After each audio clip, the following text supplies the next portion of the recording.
Всех приветствую, граждане-пилоты.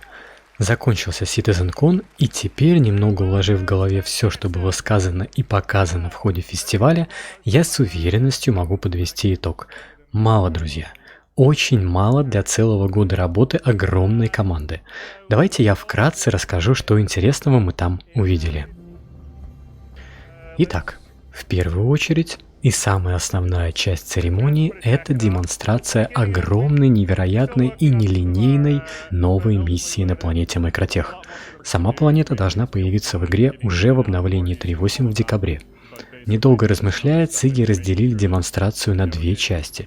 Первую показали в самом начале фестиваля, а продолжение отложили на самый конец, с разницей почти в 9 часов.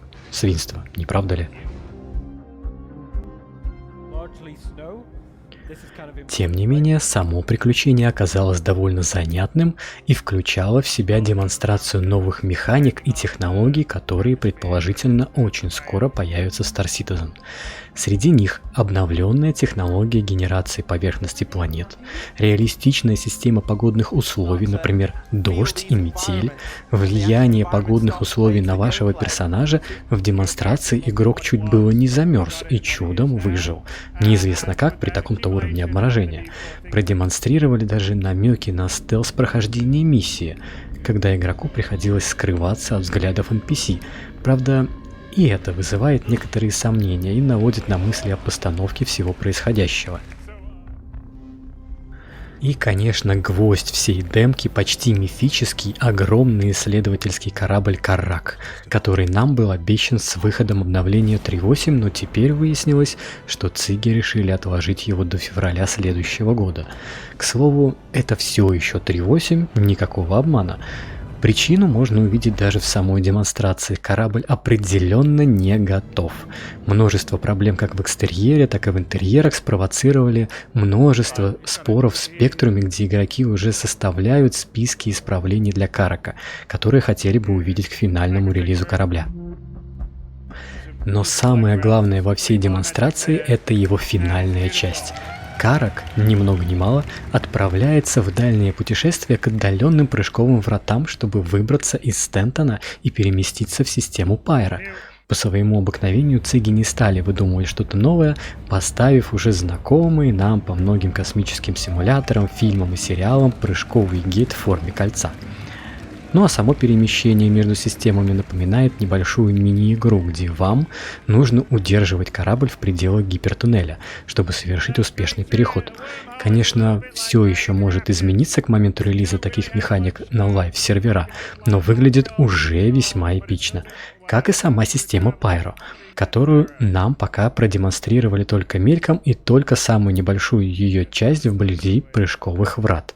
Релиз новой системы Крис планирует на 2020 год.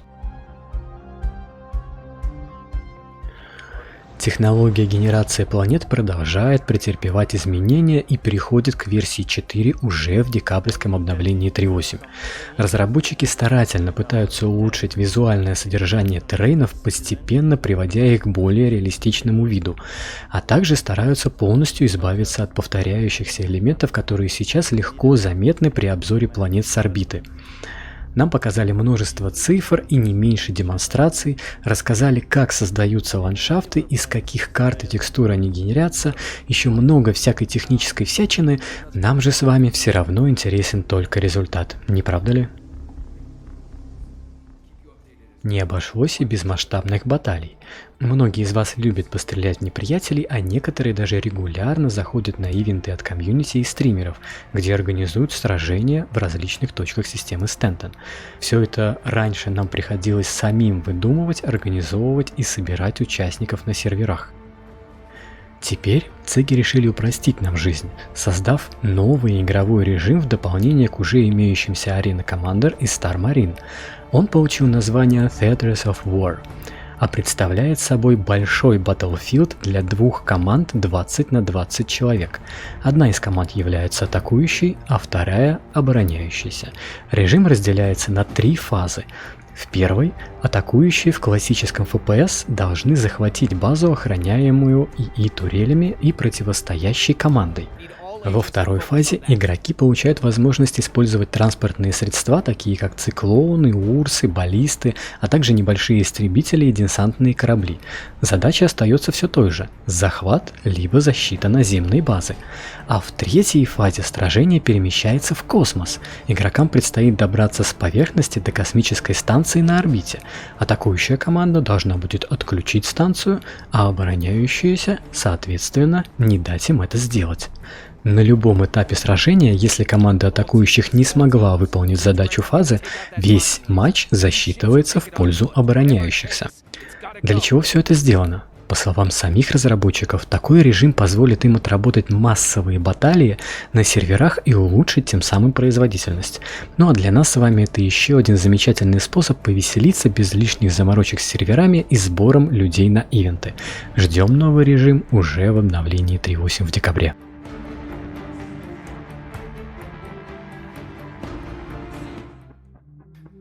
Продолжается активная работа над экономикой звездных систем и всей вселенной Star Citizen. Тони Зоровец в своей обычной манере медленно и размеренно на примере графиков и множества цифр рассказывал нам, как они творят магию. Цыги опять решили не мелочиться и продемонстрировали очень подробный и наглядный инструмент управления экономикой во вселенной, с помощью которого могут детально отслеживать действия как групп игроков, так и отдельного персонажа, управлять поведением NPC, их количеством, производством продукции, ее доставкой и товарами в магазинах, и все это в реальном времени. Это без сомнения достойно еще одной новой игры в духе Stellaris, только здесь управлять придется живой вселенной с реальными игроками в ней, где каждое действие может иметь последствия. Например, если игроки смогут полностью опустошить месторождение руды на одной планете, это повлечет за собой изменение ее стоимости на станциях и спровоцирует дефицит продукции на производстве, соответственно повлияв на наличие товаров в магазинах. С помощью нового инструмента разработчики смогут регулировать экономику в самых разных уголках игрового мира, буквально на лету отслеживая все изменения и балансируя переменные, или проводить симуляции для тестирования новых формул и локальных экономик. Но нам, конечно, подобное пощупать не дадут, а жаль, я бы попробовал. В довершение ко всему, Крис обрадовал нас введением долгожданного постоянства во вселенную. Уже начиная с обновления 3.8 мы перестанем терять накопленное имущество, деньги, корабли и оборудование с каждым крупным обновлением. А в течение 2020 года постоянство вселенной будет расширяться все больше. Например, оставленный где-то на планете или в космосе предмет навсегда будет сохранять свое положение, и когда-нибудь другой игрок сможет найти его в том же самом месте. Там же в 3.8 мы получим первый вариант технологии серверного стриминга контейнеров, что должно еще больше увеличить производительность игры и снизить нагрузку на центральный процессор. А дальше, в 2020-м, Цыги планируют вводить долгожданный сервер мешинг, призванный объединить все игровые сервера в одну большую вселенную. Именно тогда ограничение серверов в 50 человек перестанет быть актуальным, и все мы станем жить в одной большой дружной вселенной Star Citizen. Напомню всем, что до 5 декабря в игре проходят бесплатные полеты. Каждый из вас может совершенно ничего не донатя к риске попробовать абсолютно все корабли, которые сейчас доступны в игре. Ну, точнее, теперь уже только те, что еще не были показаны. По плану мероприятия, каждый день в 17:00 по Москве, прямо в игре, в выставочном центре на планете Аркорп становится доступен новый павильон, в котором бесплатно можно арендовать на сутки выставленные там корабли определенного производителя. Каждый день новый набор кораблей. Кто не успел к началу мероприятия, тот пропустил возможность покататься на некоторых экспонатах, но все еще может попробовать оставшиеся до 5 декабря. Так что присоединяйтесь, в описании найдете ссылку для регистрации в игре, по которой еще и бонус получите. И это далеко не все новости за прошедшую неделю, но несомненно самые интересные из них. Дополнительную порцию вкуснятины ждите в следующем видео. Надеюсь, долго тянуть с ним не буду. Не скучайте и увидимся во вселенной Star Citizen. Рядом со мной. Ну все нормально, смотри, как это делается. О, бум! Подвиг Гастелло! Молодец, Ты поздравляю. еще и выжил, что ли? Нет.